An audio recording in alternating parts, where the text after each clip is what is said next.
Would you please come up? In honor of the Tea Party, Mr. Earl will read the mission statement. The mission of the King George Tea Party is to preserve and promote the ideals and principles of our nation's founders as expressed in the Declaration of Independence, the Constitution of the United States, and the Bill of Rights. Empower all citizens with a voice and influence in demanding conservative, limited, and constitutional governance. Encourage and facilitate citizen participation in the local, state, and national political system. Participate peacefully, respectfully, and lawfully in the political process. Effectively impact our community through civil discourse and education. Influence our local, state, and federal governments through grassroots activism, and hold our elected officials accountable to the ideals set before them by the Founding Fathers. Thank you. Everybody can be seated.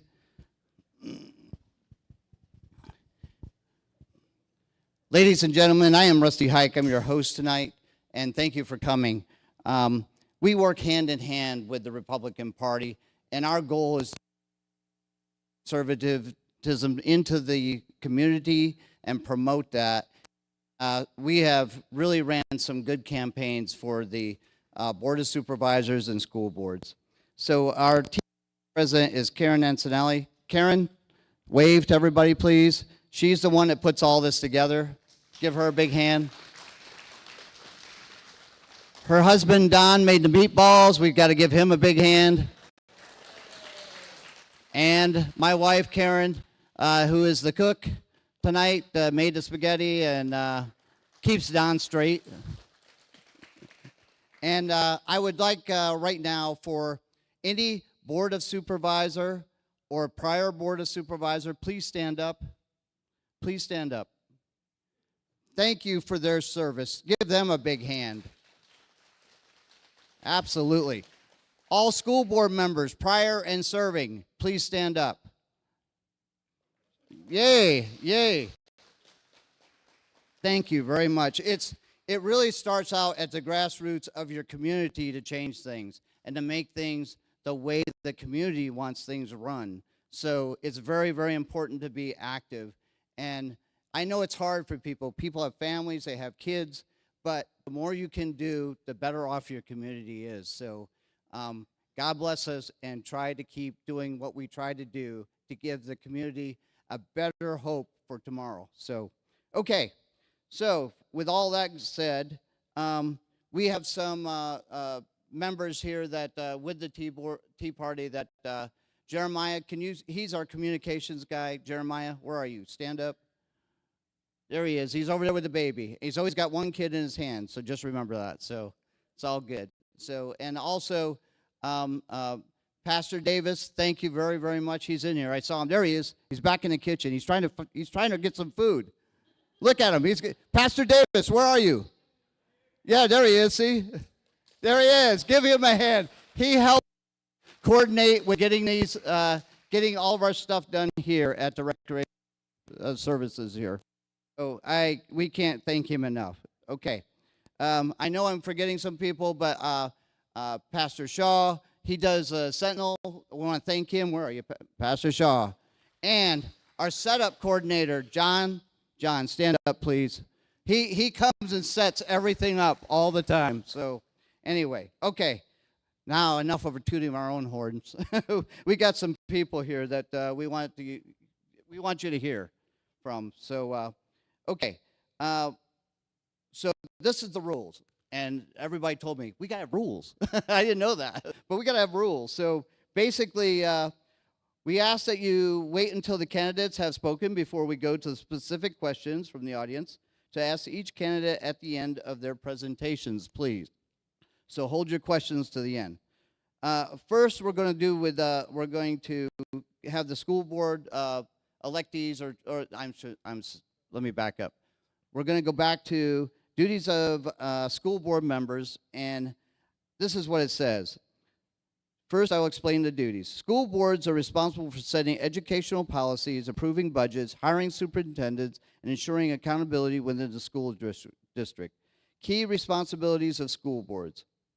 That is their key responsibilities, and it's a big job. Everybody knows that. So, okay. So welcome to 2025 candidates. Please introduce yourselves and tell us why you would like to serve your community in the capacity as a school board member in your district. You have 5 minutes or less. So please hold it, and I will give you the hook. I'll go. 1 minute. You're done. You're done. Okay. We want you off. Okay. And but the one thing we want to know first is we want to know. Please address the number one issue you would like to address if elected. So, without further ado, first up is the Shiloh School Board, and it's going to be Rachel Scott. Am I wrong?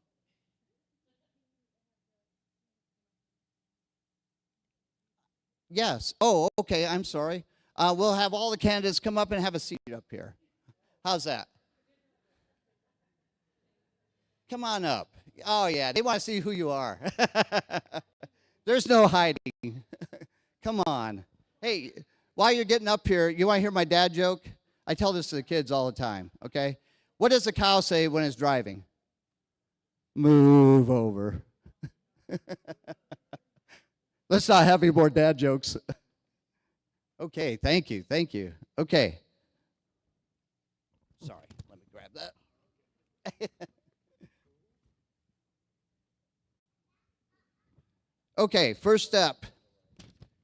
I think I got fired already. I missed that move. Okay, Rachel Scott, come on up.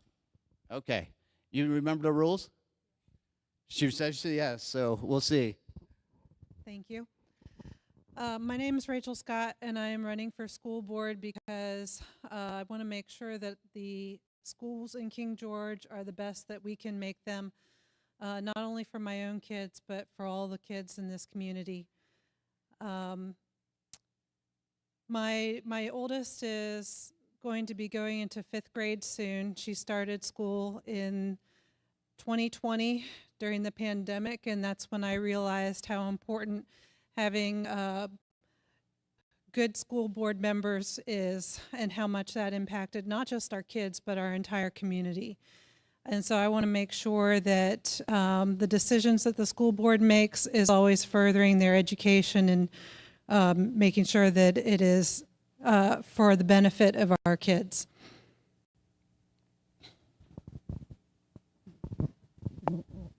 Oh, do you want me to answer the first question? Yes. Oh, okay. All right. The number one thing that I'm interested in doing, if elected, is ensuring that as a whole that the school board is enforcing or making sure that the superintendent, staff, principals, that they are all enforcing school policy. School policy as it relates to bullying, cell phones, the curriculum that is selected, supporting school materials, and making sure that all those things are wholesome and benefits the education of our kids. Thank you, Rachel. Did everybody NDA? Did you all sign an NDA before you came up here? We're being videotaped, so sorry if you didn't sign that NDA. So anyway, I'm just joking, ma'am. I really am. Okay, next up is James Monroe School Board, and Carrie's taken on a new look because Jeff Boucher is going to speak for her. Thank you, Jeff. Thank you, sir. So my name is Jeff Bush. I am a neighbor, a dear friend, and a fellow Coast Guard veteran of Carrie Cleveland. She couldn't be here tonight, so she asked me to speak on her behalf. Carrie would be an asset to the school board as she currently is. Carrie has 3 children that are currently enrolled in King George County schools at every level. She has 2 children that even attended the preschool. Carrie is very focused on transparency and parental involvement in a child's educational experience. She doesn't believe that the schools should dictate how a parent should raise their child. She thinks that the schools should educate children. That is their job. So the parent is responsible for raising their children. With that, she has strong core beliefs of anti-bullying in schools. She has been a big proponent of the cell phone policy, which the school board has recently looked at. Carrie also has a strong background in financial responsibility. She's a senior vice president at Truist Bank. She formerly served as an appointee for me when I served on the Board of Supervisors for the Infrastructure Advisory Committee. That committee was to look at all King George County-owned properties and assets that were being utilized, for example, the old middle school. Right now, ADM is approaching 4,500 students. ADM is average daily membership.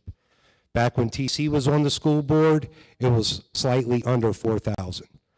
What that tells you is that eventually, in the near future, the county is going to have to build another school.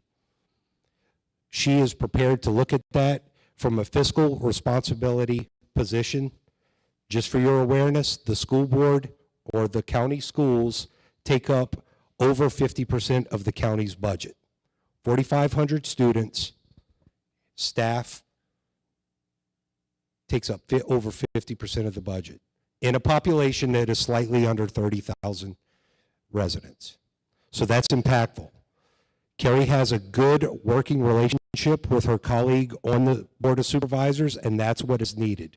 For something that has that much of an impact on our daily lives as taxpayers, it is critical that they have conversations. Carrie is that person. So I implore you, give Carrie your support. She is a true asset to this county. Sir? Thank you very much, Jeff. I just wanted to let everybody know, and I probably were rushing things. Basically, we reached out to all the candidates. So this is not Democrat, Republican, conservative, it's everybody, because we do better. So everyone, and give them an ample opportunity to talk to everyone. So, okay. Next is duties of the Board of Supervisors, and the Board of Supervisors establishes county government policy, passes resolutions and ordinances within the limits of its authority and established by the Virginia General Assembly, approves the budget, sets local tax rates, approves land use plans, and makes appointments to various. I'm sorry, this is cutting out. Okay, welcome to 2025 candidates. Please introduce yourself and tell us why you would like to serve your community in the capacity of the King George County Board of Supervisors, representative in your district. You have 5 minutes or less. Also, we also have Kathy Bender, that's one here, is also already one. So anyway, we just wanted to make sure, and she's welcome to speak next. Thank you very much. Kind of laughed at the NDA earlier because, especially with the Amazon deal, I don't sign NDAs, and that was a big problem for me. My name is Kathy Bender. This is my 8th year on the Board of Supervisors and the end of my 2nd term, and I decided to run again for a 3rd term. Why would you even want to do that? Because I want to finish what I started, and I want to make sure that we withhold the community and make sure that we protect the citizens of King George. And as you can see with my record over the last 8 years, I mean, if you really want to be put to sleep, you can watch all the board meetings and the Service Authority board meetings going back to January of 2020 on King George County official content on YouTube, and you can watch all the meetings, even the 7-hour ones. But on that, you could watch and see that one of the things, whether you agree or disagree, I try to do what's best for the citizens of King George, and I research, I go to meetings, and even on the state level, which I serve on a lot of state committees, I am always trying to defend King George and make sure that we put King George first and their needs, because that's very important to me. So I want to continue the improvement of the Service Authority, making sure that we protect all of King George and not just one area. But I feel that when you serve all the citizens, even though you technically are elected in one district, you serve everyone in the community, because your vote is 5 votes that affect everyone's lives here. So thank you. Thank you, Ms. Kathy Bender. Okay, next is James Monroe Board of Supervisors representative, Sean And I don't want to butcher that last name, but give it to us. Palavoda. There you go. I couldn't have said it better. Well, thank you all the citizens for coming out. Thank you for supporting me, and thank you for Karen for setting this up. I'm running for supervisor.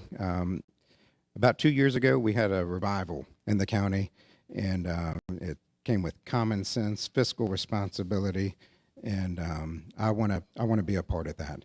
And I think I have some contributions to add to that. I'm currently on the Planning Commission. I'm a member of the ZOTAC committee. Previously, I was on the Real Estate Equalization Board, and previous to that, I was on a tax cutting committee. I'm a computer scientist by trade. I worked on the naval base for about 15 years. I was trusted with some of our country's highest secrets. I also run a multi-million-dollar real estate company. Anybody that rents a home might have run across me before. And I'm happy to serve if it's the will of the community. Most important thing is to continue what we're doing with the fiscal responsibility. I don't want to raise any taxes. When I was getting my signatures to get qualified, it's amazing how many citizens in my district are part of this water supply system. And you know, I've called poor Kathy. I bugged her a lot, and you know, she's doing a really good job. And I hope to support her fully in making that system better and getting that water bill manageable. People in my district are very interested in that. Thank you. Thank you very much. That's Sean. All right, next we have Brian Metz. Same district. Yeah, James Monroe District. How many people here know where James Monroe District is? I'm knocking on doors. I did come to find out that would be if you vote at the middle school. So to simplify this a little bit. My name is Brian Metz. I have been a lifelong Virginia resident. I have a son in the high school today. As he's growing up, he was a big part of, in his generation, a big part of why I'm running for the James Monroe Supervisor's position. I, like you, want to keep my tax rate as low as it possibly can be. I think that the boards, dating back to Mr. Bush being on that board, have done a lot to make sure that our residential rates are kept in check.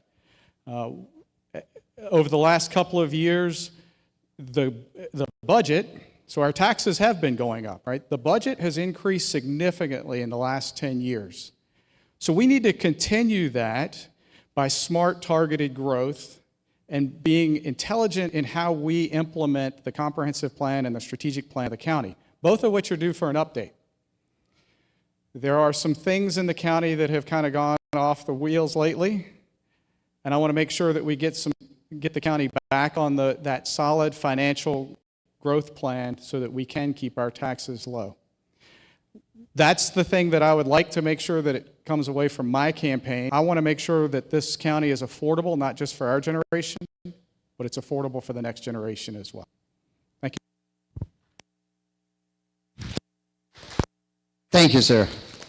Okay, before we start with the questions, I just wanted to let everybody know, so in the 2025 candidates also, with the VA delegate, is District 67 is Hillary Pugh Kent, that we all know because we helped fundraise for her.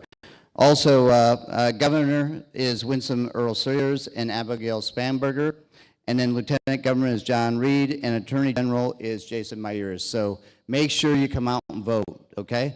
So I want to know who wants to ask questions, and I'm going to turn this down a little bit.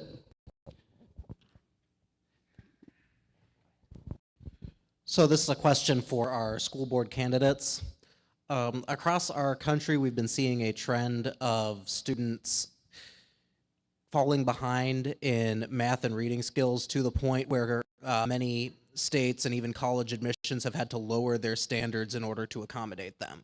Why do you think this is, and how can King George reverse that trend and create students that are excellent and well prepared when they graduate?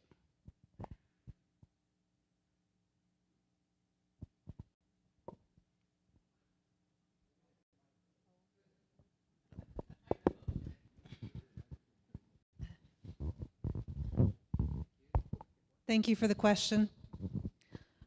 I think that the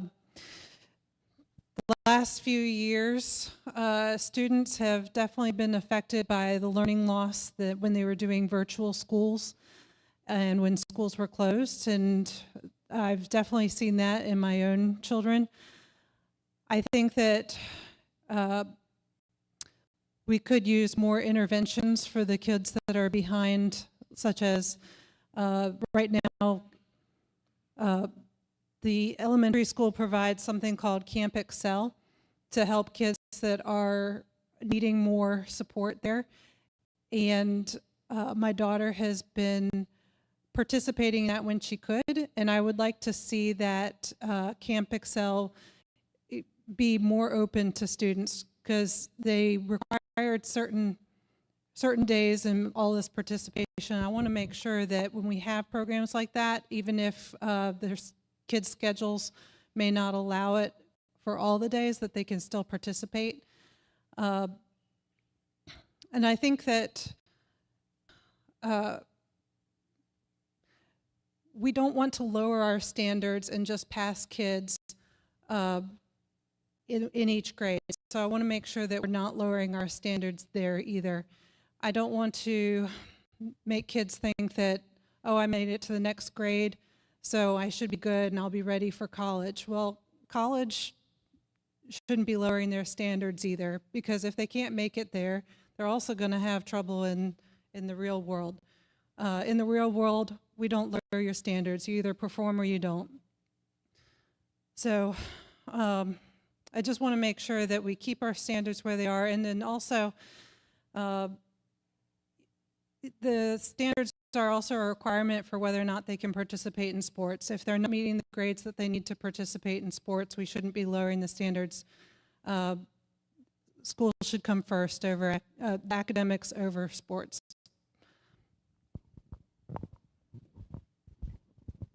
Thank you, sir. Great question. So I'm answering on behalf of Carrie, so my statements may or may not reflect the direct opinion of Carrie Cleveland, but I will take the question. You're absolutely right.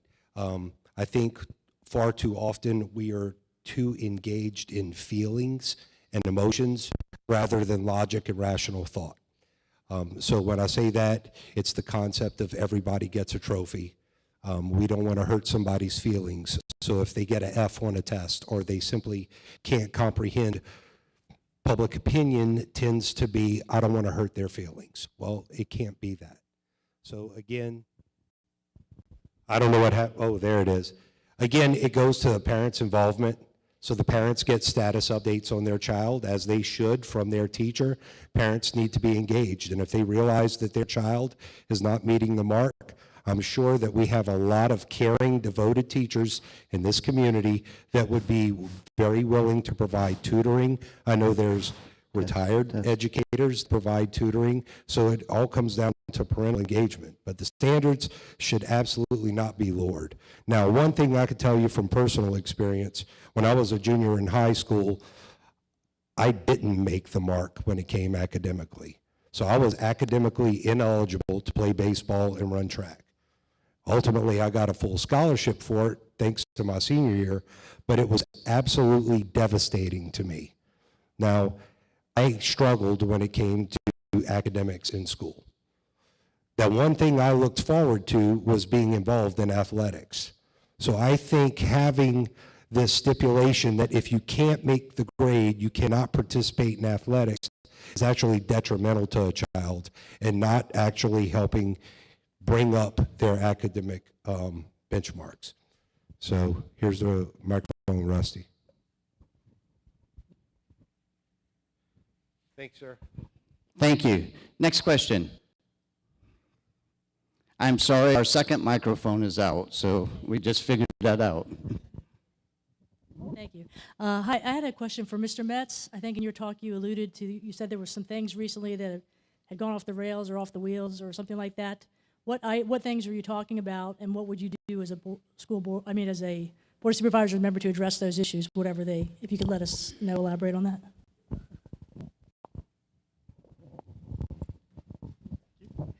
We'll make this microphone thing work. Or we'll all get our 10,000 steps in today, one way or the other.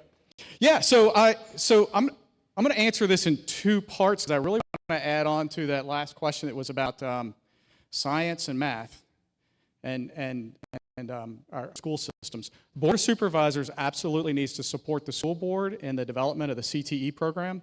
So that's all the trades, which needs to provide, we need to provide our students more pathways than just go to college. And one of the projects in the county that is hung up right now is the Amazon Data Center in the industrial park at the location of our previous power plant. All right, so I didn't bring this up in my Why Do I Run? Why do I live in King George? We didn't live here when our son was born. And we decided when he got about 2 or 3 that we wanted to pick the place we were going to be when he went through school. We chose King George because it had solid base revenue. I'm talking about the dump and the power plant. We lost that power plant. So Amazon Web Services is looking to bring in facilities that implement the next industrial age. Right? We are in the progress of moving from the information age to the intelligence age. Those buildings are not high-tech jobs, college-educated PhD students. Those are great plumbing, electrical, pipe fitting. Our students need to have the education to support industries, but and they need to have the pathways, and they need to have the jobs available in the county when they graduate.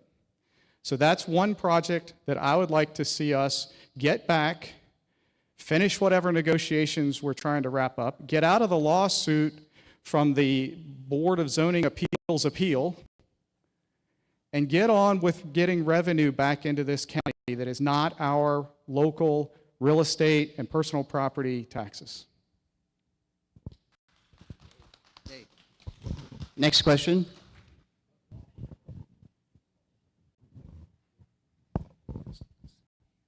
This is a question for everybody out there. What are you guys going to do to help with the ongoing drug problem, especially in our schools for our youth?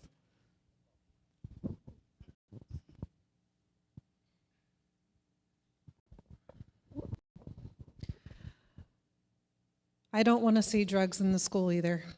My kids go to those schools. My daughter's soon going to be in middle school. If a student is found with drugs, the appropriate authorities need to be notified. And I believe that having a student bring drugs into school is putting the other students at risk. So they need to be disciplined appropriately.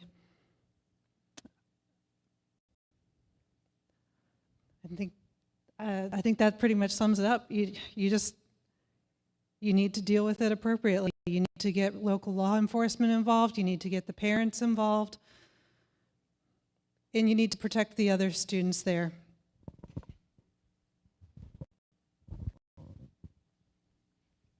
So I think this is a problem that goes back to when our grandparents were in high school. You know, it's something that's not going to go away, but we can mitigate it. And through mitigating it, I mean, you have a policy set forth by the school board, it needs to be enforceable, and there need to be repercussions for that action. Yes, it's a child, they may have horrible circumstances, but at the end of the day, did you bring drugs into the school? Yes, okay, you're expelled. You are no longer entitled to receive a free and appropriate education within King George County schools. And that's what it needs to be. So if they wind up having charges pressed to them or pressed against them by law enforcement, then so be it. Because as long as we are a society that just looks over things and there are no repercussions for actions, this will continue. And I think the school board has taken a very good step recently, of which Kerry was very supportive of, in addressing cell phone policy within schools and making it even more enforceable and restrictive. Because if you look at some of the things on TV and documentaries and you see how is this infiltrating in our schools, a lot of it is via text messages or direct messages. So that's one thing that can mitigate those things from happening. Anybody else? Yeah, so it might seem like the question is more for the school board, but I think our supervisors could address this as well. Taxes, drugs are a nationwide problem, but in King George County, we need some other things for the kids to do. We need to compete for their attention, and we can do a lot for that's relatively inexpensive. It ties back into that very first question with we can encourage some STEM activities. We could get a 3D printer in the library, and maybe have some classes on that, and we need some athletic groups and places for the kids to go.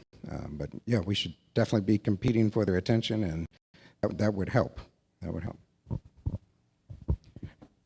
Yeah, Sean, I was going to say similar thing, right? Hello? Yeah, there we go. Drugs are a nationwide problem, right? And as a supervisor, we need to support the school board, right? I love what was said up here tonight.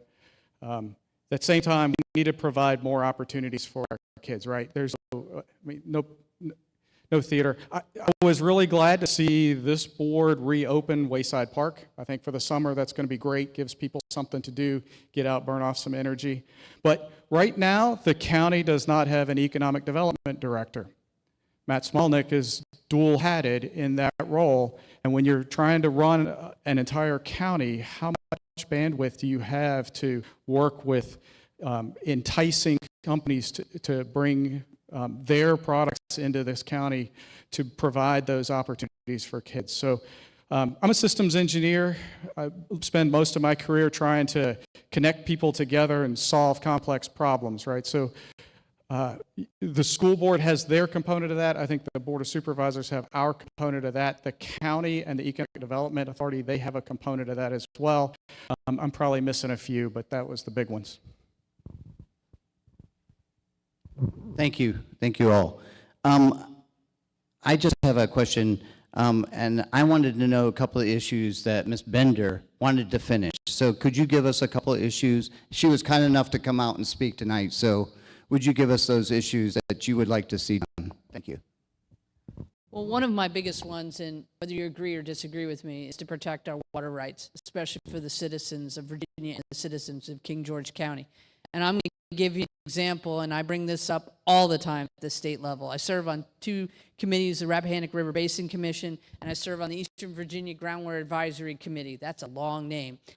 But in it, we have delegates, we have state senators, and one of the things I said at the last River Basin Commission meeting, I looked at a couple of them and I said, I understand the want of all these industries here, the tax incentive to bring in because you want the tax base, the income taxes for the state and the local taxes for like data centers and that. But you also push everybody east of 95 to go to surface water to protect the Potomac Aquifer. So there are costs that come with that. One of the recent figures I got for a water treatment plant, we thought it was 100 million. Caroline just told me they're looking at 200 million. So my question is, you have all these mandates, you want us to go to surface water, but why is it on the 4,700 customers of the Service Authority and the 28,000 residents? If this is all mandated and you're going to give all these tax incentives to bring in economic development, and you're going to, do all these things, we got to go to surface water for the good of the Potomac Aquifer. So then how about that surplus being kicked in and give us some grant money to help us build this water treatment plant for the citizens of King George and make sure that we have the capacity to get a water intake and all the engineering involved in the permitting to help us fast track it and help us with some of that extra funding. So one of the big things is continue fighting to make sure King George gets the surface water they need and the funds available for that, and to continue on with the revitalization of the county in a lot of areas, to get out of our silos and to do things. You might make mistakes along the way, but to continue on that process of doing the right thing in the county, and I think we have been doing that to try to bring us into the 21st century, but also to make sure we stay fiscally responsible, but to make sure we take care of things like the Service Authority. It's 30 years in the making. It's going to take a little bit to get us out of it, but to continue that path of making sure we have preventive maintenance for our buildings, and to, when we build a building, make sure we have a plan and don't just abandon it. So I guess that would answer some of those questions.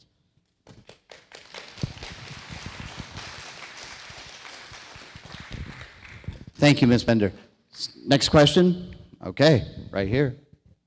I'll come to you next. Okay, so first of all, I homeschooled all three of my kids, and that came financially out of my pocket. I fed them, I educated them, I took them on field trips, and I paid for all that. In the meantime, I have to pay property tax and pay for everybody else's kids, which in our society today, our nation today, the root problem is we are no longer a God-fearing nation.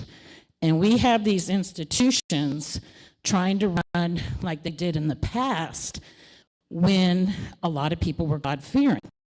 You can have these institutions when you have morals being taught by the parents and the parents involved with their children. I hear a lot of people saying, well, get the parents involved, get the parents involved. Or we're gonna have to have all these programs, which is always gonna cost the taxpayer. When a society falls, it gets more and more expensive. And we cannot, you guys cannot keep the institutions that worked in the past. They need to become constantly, they need to be changed to get to the root problem. Going into bringing businesses in here, many of you up there, and I'm not putting you down, you have your specialties, but you don't look at the overall picture of when you bring something in or if you do something. I do like Ms. Bender, is she's looking at our water problems, because a lot of people are like, I want to bring this project in, I want to bring that project in, and they're not looking at how it's going to affect our water. And why I'm going to go to this point is, yesterday, I went to, it was church sponsored, to listen to this financial guy into stocks. And I listened to him, and when I left, I was like, I have no idea why I listened to this guy, because my viewpoint and his viewpoint were in direct opposition about money and finances. And this was sponsored by a church. So I was like, what? But one thing he was saying was, when he's talking about the stock market, was he was saying now, maybe a good one to look for is electricity companies, or power companies, because we're not going to have enough electricity. Why that affected me is my husband, his whole career has been the manager of power plants all over the United States of America. And as we have been doing this, the government has been busy closing all those power plants down. And then we'd have to move and get another job, move and get another job. There's a power plant that's working just fine across the bridge in Maryland and supplying power, and now we don't have enough power. He's being called in to run CTs during this hot weather because we don't have enough power, okay?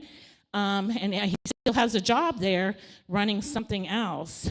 And so when we look at stuff, like we're gonna bring in this business, bring in that business, and we're busy shutting down the water, or we don't have water, and we're busy shutting down electricity, we got a problem, because you gotta have water, you gotta have electricity. So if you don't look at the whole picture and the root causes of these things, why are the kids on drugs? It might be their parents love them very much, but they're getting a high off that drug because they're depressed or they're upset about something, okay? So we need to look at the root causes of everything, because it's gonna cost us more and more money. Thank you. I'm going to get back to this lady real quick, because I think that's a general statement that everybody can address. Hi, I just want to let you know that Smoot Library does have a 3D printer, and they have sewing machines, they have Cricut machines, they have all kinds of classes, they have all kinds of activities. I wonder if we can add to that for the kids, add more technology type stuff to pull the kids in, and they already have a good start on a lot of good things. Maybe we could help Smoot Library to increase stuff for the kids. Thank you. Yes. I think some of us adults need to come and also take those classes. Okay, next question. They want to respond. Okay, I'll let them respond. Go ahead. So one of the things I wanted to say my role is with Service Authority for the last year and a half, I've met a lot of people that, especially, it's been hard to get employees that have the level that you need to run a complicated sewer authority, water and sewer authority, or even finding people that are interested in being in that business anymore. And so I've talked to Terry Rinko, I've talked to some other groups that I've met through Terry Rinko when I've gone to a couple of signings of new workforce development. And one of the things I'm going to talk to the new general manager of the service authority that'll be coming in July 21st is making those connections with Ms. Rinko and maybe starting an internship over the summer to help get people involved that maybe they would like to start a career in the water and sewer business and work their way up and, you know, get the certification, their apprenticeship program. And I know she's doing that right now. I think her first two ones were in the electrical industry. One of them is working for Kalahari right now, helping to put that big resort up, but helping to foster those workforce relationships that maybe the county departments can help be a summer internship or internship opportunities so that people maybe would want to work in local government or work for a service authority or work for something in that relation.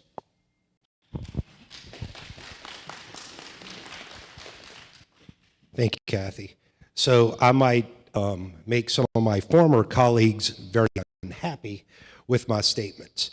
But when it comes to water and the service authority, the government is the most least efficient entity to run something. A public works is frankly asinine, in my opinion.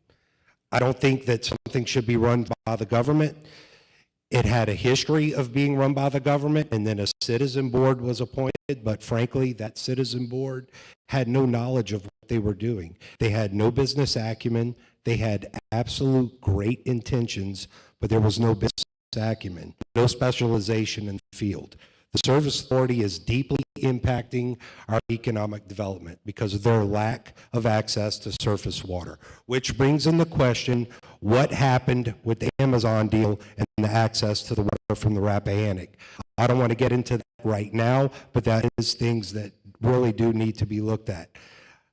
I don't have anything negative to say about the current board, and I don't think the previous board made the right decisions in their rashness of approving what they did, but I don't think shutting down the deal outright the way it went down last time was appropriate either. And I'm saying this from an aspect of schools. Why does King George County's budget, the majority of it, go to county schools? Well, to educate our children. Why do we want to educate our children? To make for a better future of King George. Then why are those children not moving back to King George? Why are they leaving when they graduate? Because there's nothing to come back to.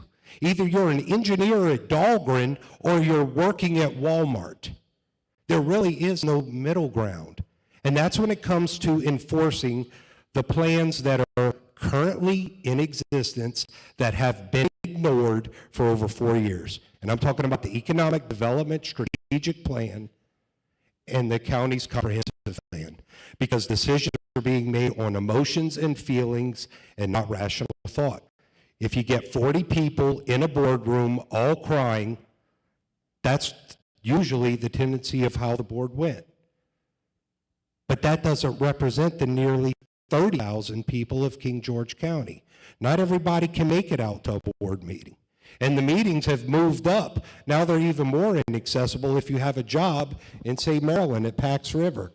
You can't get home in time enough to have dinner or tell your family hello if you want to go give public comment at a board meeting.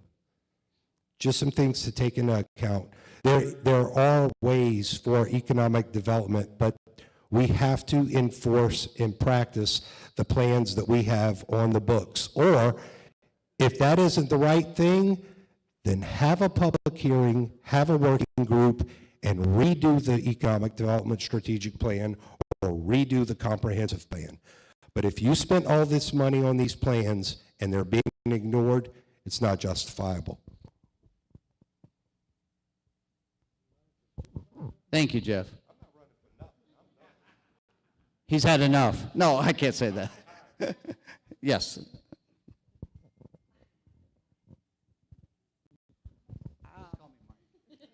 Mr. Bush, you say the kids in King George when they graduated. I wanted to tell you, I had 2 daughters and many kids from the military base.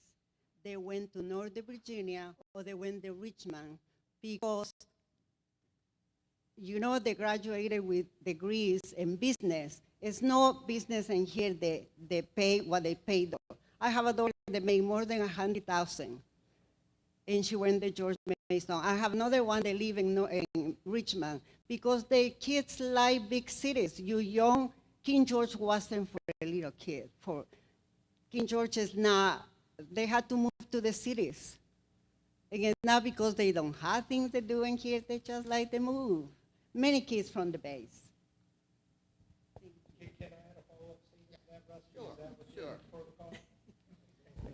I want to see mini golf in King George.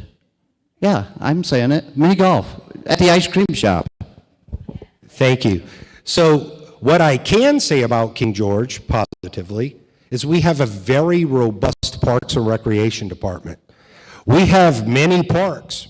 You have Caledon. So if you want walking trails, you want ball fields, you want something to do in King George for kids, they got it. But when they get beyond that, that's where the question comes. So it's nice to have fun at parks, but I'd rather see businesses there instead of all this parks because we have plenty of trees in King George County. Thank you. Next, Pastor Davis. This question is for Brian Metz. You mentioned a suit a while ago, a lawsuit. You know, unless you're getting information off of Facebook, there is no lawsuit. Okay? Let me ask you a question. I remember meeting you at the school board meetings, and I would stand up against pornography in the school textbooks, the library books. I remember you coming to the school board meetings and stand up to keeping those pornography books in the school. Is that still your stand to be able to keep pornography to our middle school kids?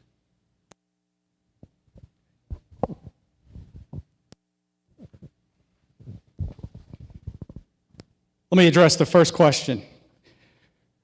We are absolutely in a legal bind with AWS because we did not respond to their determination of a right to build on the site. It is an appeal. Call it what you want. That is what we are under right now with the county. I've heard the supervisors talk about renegotiation. I haven't heard anything more than we're renegotiating. I'd love to hear some details about that. Maybe we could have a public meeting on that at some point in the future. I do think the county does need to advertise what they're doing more. It seemed like a surprise that the Wayside Park was reopening. I wish we had been talking about that for the last couple of months. I know there was a little bit of a delay with the MDOT to get back to that. So, the elephant in the room. I think a lot of people in this room came out to talk about books in the library. In that group of people in the audience, one person said to me they'd be fine if they burned those books. I don't know about you, never been on the right side of history with burning books. There were 10 books with questionable entries in those. I read them, right? There were 1 or 2 of those that I would have a lot of questions with my son if he had brought those home from middle school. The good part about this review that went underway with the school, I think the school board had a great thing there. They implemented a process by which parents and the community could bring books to their attention. They could go through a vetted review process. And I brought up, like you were saying, some people in the community wanted to censor those books entirely. My position was, like the school board got elected on, let's leave that decision in the parents' hands, not the school board. At the end of the day, the school board, with all but 1 vote, voted with my position. So you classified those books in a particular way, the community didn't agree with that classification, but we all have a First Amendment right. And as a supervisor, one of my campaign promises is respect. I respect our voters, our community members, our businesses, and our stakeholders. We all have a First Amendment right to get up in the public session, speak our mind, disagree with the decisions that we make. And as a supervisor, my job is to listen and take that and incorporate it into my decisions going forward. So that's how I answer your question, sir. Okay. So being one of those board members about that AWS decision, what I'm going to say is it is not a lawsuit. It is AWS seeking determination from the circuit court about whether it was a decision by the Board of Zoning and Appeals, the vested rights case. It is not what everybody thinks it is, but people should actually read it if you have 900 pages to read. So that's how deep it is. But it is about a determination of a board to appeal the determination of the Board of Zoning Appeals about vested rights. And those are the facts. Thank you. Thank you. Where did I see it? One more? Right there. I see it. Call me Mike. Thank you, Barbara. For Mr. Bush and Ms. Scott, I want to go back to what you all have said, like the kids on drugs. Just lock them up. They just got stuck in my brain there. Why can't we help them? Why can't there be some medical office or something to try to get them help? Because like that lady said, there's something going on in the house that they ain't dealing with. Why sit there and try to put them away and get them out of the school? What purpose does that serve? Ms. Scott and Mr. Bush. Thank you.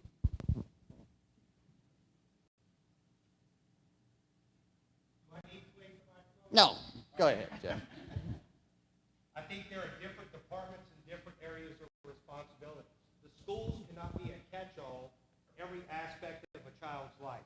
There are other agencies, nonprofit organizations, government entities that are there to take care of drug rehabilitation. And I'm not necessarily saying, hey, you're going to juvie. I'm saying that you're not allowed in King George Public Schools because of the public safety. But yes, that child should not be ignored and just thrown under a carpet. So public schools may not be the place for them with that type of behavior and incidents, but there are other avenues outside of the school's purview that are there to take care of that child. I was only speaking to the roles of the school, not to the roles of what may happen to the child ultimately. If it was my child, I'll beat his butt.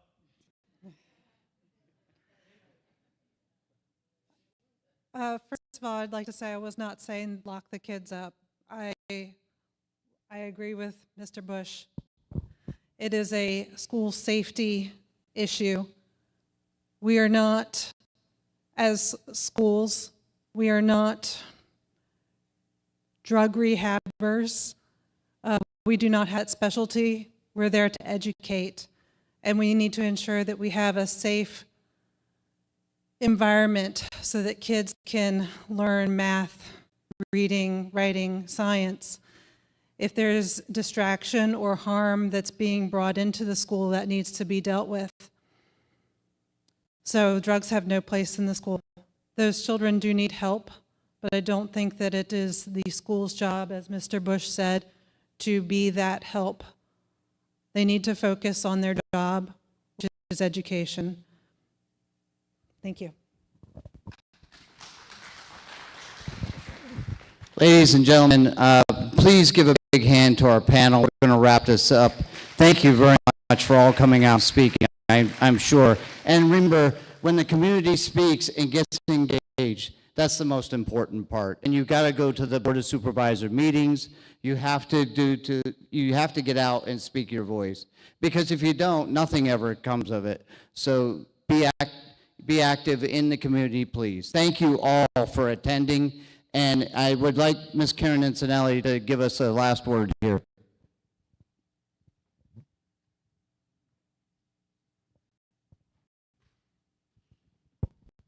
Thank you. I do want to thank everybody for coming. I has other things they'd rather do, but it is important to at least hear out what people have to say and if we can make a difference. And I do want to let you know that I do have some information at the table over there if you want to pick some up about the Tea Party, what we stand for when we meet, and if we'd love to have you come join us if you're able to do that. And does anybody have questions or?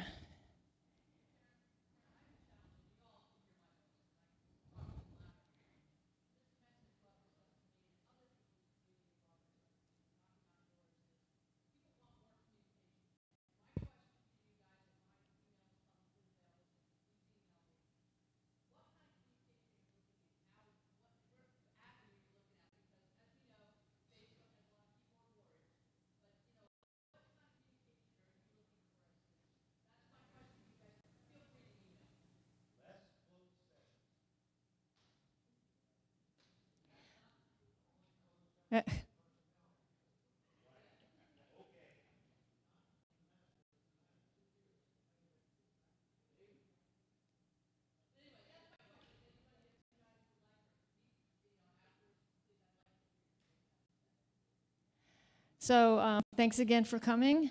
I asked him to moderate this event because I did not want to talk, and he just got me to talking. So anyway, I do thank you for coming, and be home.